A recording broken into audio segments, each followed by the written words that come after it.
In this tutorial, you will learn how to properly repackage your product for shipment. Prepare the packing materials.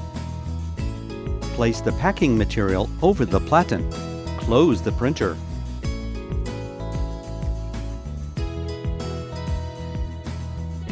Place the package spacer in the box. Place the printer in the box.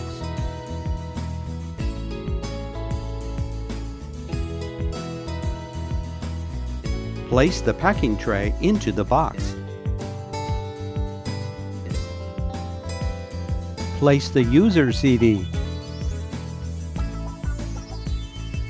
Place the power supply and safety notice.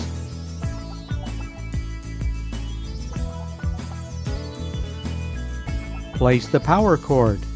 Place the interface cable. Place the setup guide. Close the packaging.